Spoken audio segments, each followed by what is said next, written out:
Or lease from It's one small step for man, one giant leap for mankind.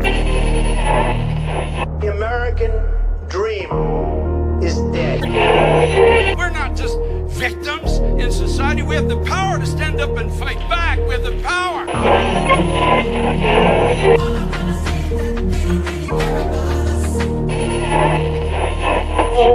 God gave them over to a reprobate mind. You are responsible before God.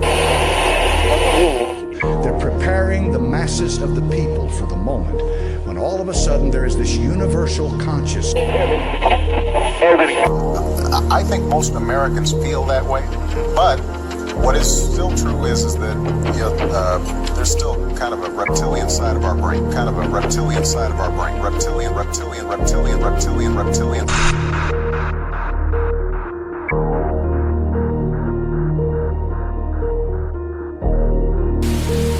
Finally, tonight, as the nation reopens, its biggest July 4th bash is back in person, and we got a behind-the-scenes first look. It's nothing short of spectacular. For the past 45 years, the Macy's 4th of July fireworks have been delighting us all. And this year, as we celebrate with friends and family, it feels like there's a little something extra to celebrate. When I came into office, you may recall, I set a goal that many of you said was that kind of way over the top. I said I intended to get 100 million shots in people's arms in my first 100 days in office. Tonight, I can say we're not only going to meet that goal, we're going to beat that goal. Because we're actually on track to reach this goal of 100 million shots in arms on my 60th day in office. No other country in the world has done this. The back of the dollar bill says, "In God we trust." The question is, which God are they talking about? Is this referring to the God of the Bible? Or do they have their own God? Let's look at the bottom of the pyramid. It says MDCCLXXVI. These are Roman numerals. So the M stands for 1000, the D stands for 500, C for 100, L for 50, X for 10, and VI for 6, or 5 and 1. Now together these numbers add up to 1666. The 3 6s like the mark of the beast. Now granted, the C is on here twice, making it 200 instead of 100, and the X is on here twice as well, so making it 20 instead of 10. So instead of 1666, this adds up to 1776, what we know as the Declaration of Independence, celebrated on the 4th of July. But could this all be just a cover-up? Now let me explain why I asked that. If you go to Barnes & Noble, you can find this dictionary. It's a large Oxford dictionary, and if you happen to look up the word Illuminati, you can see that it was founded in 1776.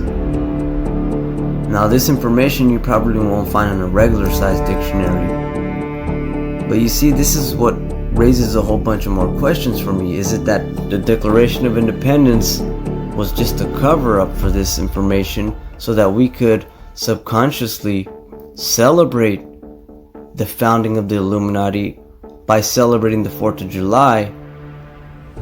Or, once again, is this all just a coincidence? Which I doubt.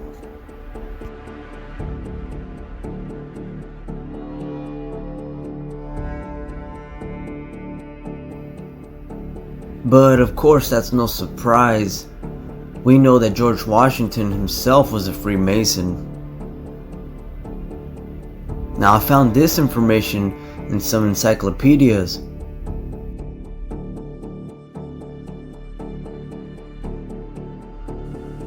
George Washington, wearing his regalia as a member of the Masons, laid the cornerstone of the United States Capitol in Washington, D.C. in 1793. The historic ceremony took place under the auspices of the Grand Lodge of Maryland. The Masons became one of the world's largest fraternal organizations in the 1900s. Today, there are about 3.25 million Masons in the United States and about 1.5 million in the rest of the world. Now mind you, this encyclopedia is from 1991. It's no surprise that this celebration is to enlighten or illuminate by having fireworks, since these people seem to follow the angel of light, Lucifer. What is your problem? Just that, sir. Okay. I'm a Christian, sir. I'm pure and virtuous and wholesome and innocent. How can you say anything bad about me? Sir, you need to be born again. I am born again. Now, did you just say that you are Lucifer? I am Lucifer. Okay, define Lucifer for me. Pure, virtuous, wholesome, innocent individual that's out to help people. Lucifer is? Yeah.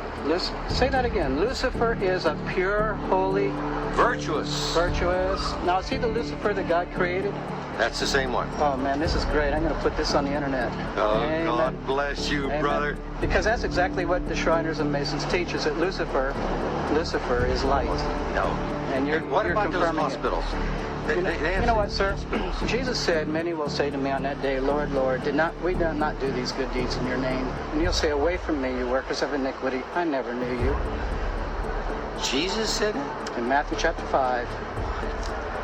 Mercy. No. That's hard to believe. So you're a Christian and you don't know that. Actually. No, I really am.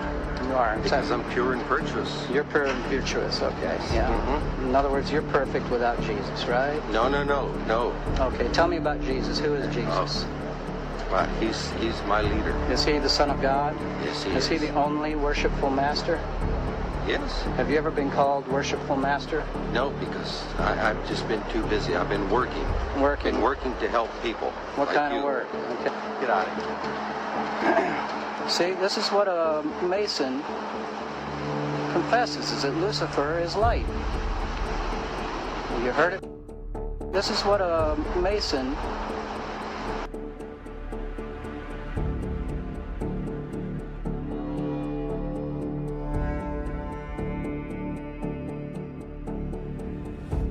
It's a love letter to New York and the country as we continue to emerge from some of our darkest days. You don't need me to tell you how much this means to people, because it's another touchstone of life as we once knew it. We have a long storied history and tradition in bringing people together, bringing families together. Being together. Something we have all longed for over the past year is reflected in the show's theme, Everyday Hero. This notion of the hero within and celebrating and focusing on the spirit of the American people. We've all suffered pretty hard over the last year, and this is just really an awesome time for us to celebrate. A reminder that out of darkness comes light. And seeing as how this is so common nowadays, there really seems to be no reason to hide it. Take a look at this pamphlet for the fireworks for the 4th of July I've just found.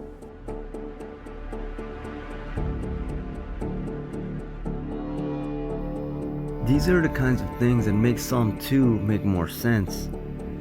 Verse 2 says, the kings of the earth set themselves and the rulers take counsel together against the Lord and against his anointed, saying, let us break their bands asunder and cast away their cords from us. But we mustn't forget the rest of the verses. Verse 4, he that sitteth in the heavens shall laugh, the Lord shall have them in derision. Then shall he speak unto them in his wrath, and vex them in his sore displeasure.